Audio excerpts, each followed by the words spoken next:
जय श्री राधे, जय श्री वृंदावन। मैं अनूप मिश्र हमारे इस आध्यात्मिक चैनल श्री वृंदावन धाम में आप सबका हार्दिक अभिनंदन करता हूँ। अपनी इस आध्यात्मिक यात्रा के क्रम में आज हम आपको लिए चलते हैं एक ऐसे दिव्य अपराकृत स्थल पर जो पहचान है श्रीधाम वृंदावन की। श्रीधाम वृंदावन का नाम सुनते ही भगवान की जिस मधुरतम लीला का स्मरण हो आता है, यह स्थल उस लीला का मंच भी रहा है और दृष्टा भी। आज हम बात कर रहे हैं श्री बंशीवट की, जहाँ भगवान ने बंशी वादन करके आवाहन किया था ब्रजांगनाओं का और उनकी चिर अभिलाषा को पूर्ण भी किया था। इसलिए इस स्थल को बंशीवट कहा जाता है। यह स्थल स्थित है श्री यमुना जी के निकट और पास ही श्री गोपेश्वर महादेव जी का मंदिर भी विराजित है।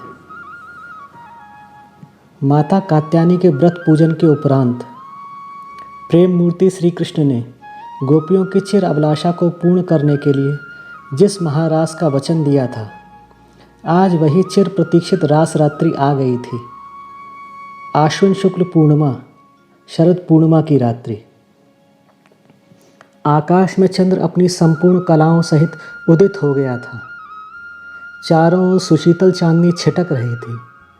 संपूर्ण प्रकृति को अपनी ज्योत्सना से आप्लावित कर चंद्र किरणों ने यमुना पुलिन का अभिषेक कर दिया था। वन्य प्रकृति प्रफुल्लित थी। ऐसा लगा मानो सर्वत्र धवल वस्त्र ही बिछा दिया गया हो। ऐसे में प्रियतम बंशीवट आ विराजे।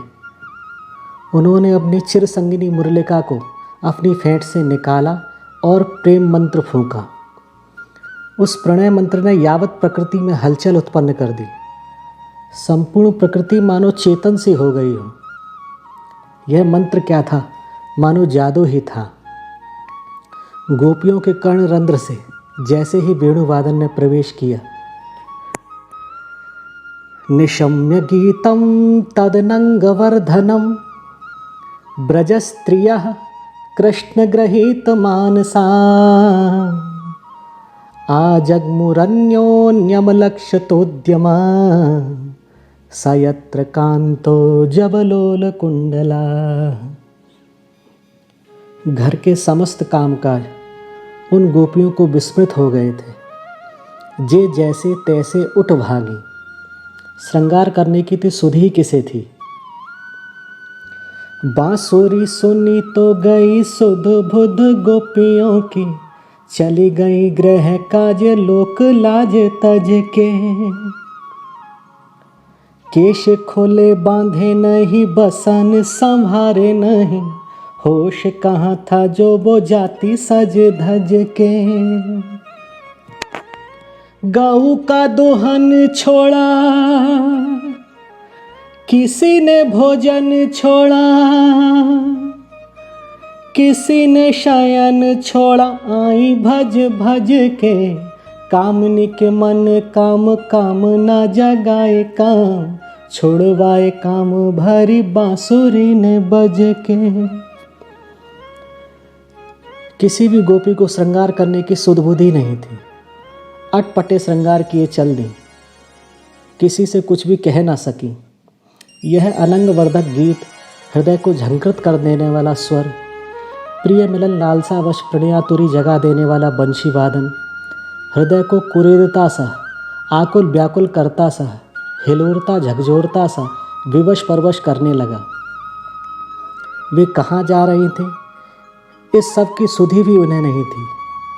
नीले पीले रंग बिरंगी लहंगे पहने वे भागी जा रही थी। बस उनके बसनांचल फहरा रहे थे, कर्ण कुंडल हिल रहे थे, चरणों के नूपुर उनकी प्रणयातुरी का परिचय दे रहे थे।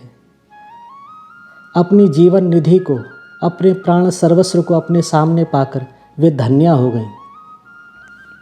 इन ब्रजबालाओं ने ब्रज की शोभा निहारी। वहीं भांति भांति के पुष्प खिले हुए थे।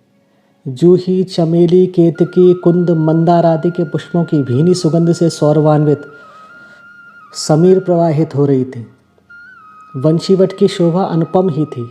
सारा ही वातावरण मानो मादक और सरस था। यह यमुना पुलिन इन ब्रजबालाओं के नूपुर रव से गुंजायमान हो गया था।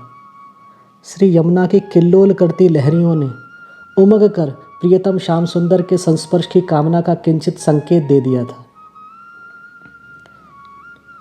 बंशीवट की शोभा को निहार कर अनंग भी बौराया सा खड़ा रह गया।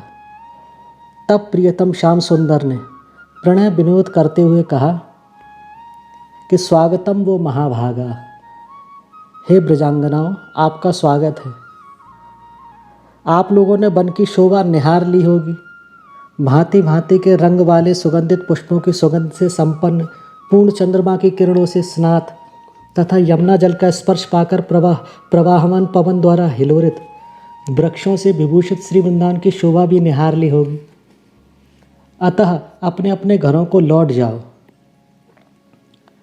परंतु श्री कृष्ण की रूप माधुरी का, उनके चारुमुख कमल का, उस पर घिरकर आई स्निग्ध कच लटों का, मधुरोज्ज्वल कपोलों के सौंदर्य का पान कर तथा मधुर मुस्कान में आसक्त श्री कृष्ण के धर्मोपदेश के पालन करने में भी असमर्थ ये ब्रजबालाएं अपने पग लौटा न सकी।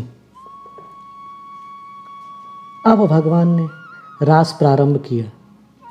अपनी प्रेम स्वरूपा इन ब्रजबालाओं के साथ घिरे हुए श्री कृष्ण चंद्रमा के समान शोभायमान हो रहे थे। वे ब्रजबालाएं को विभिन्न रस चेष्टाओं द्वारा सुख प्रदान कर रहे थे। गोप रमणियों सहित उनका यह विहार विलास दिव्य तथा अलौकिक था।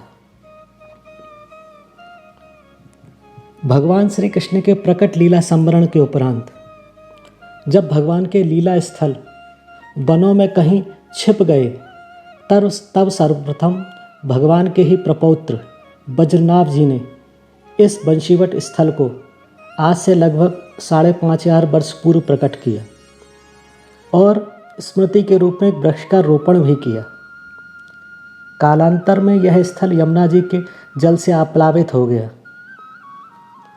और लगभग 550 वर्ष पूर्व श्री गदाधर पंडित जी के ही शिष्य श्री मधु पंडित जी ने इसी स्थल पर भजन करते हुए ठाकुर श्री गोपीनाथ जी को प्राप्त किया, जो वर्तमान में जयपुर में विराजित हैं।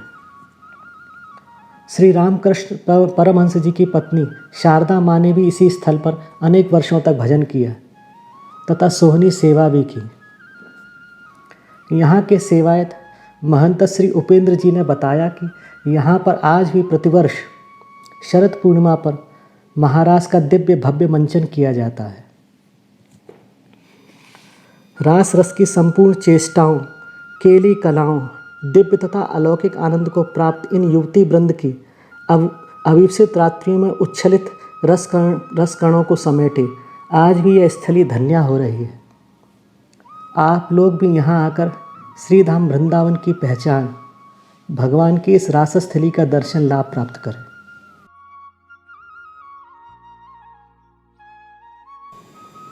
यदि आपको हमारे द्वारा प्रदान की गई जानकारी अच्छी लगी हो तो कृपया हमारे चैनल वृंदावन धाम को सब्सक्राइब करें एवं बेल आइकन को भी प्रेस करें। और यदि आपके पास कोई सुझाव हो तो कमेंट में अवश्य लिखें। हम आपके सुझाव को प्राप्त करके अपने आप को अनुग्रहित अनुभव करेंगे। धन्यवाद। जय श्री राधे, जय श्री वृंदावन।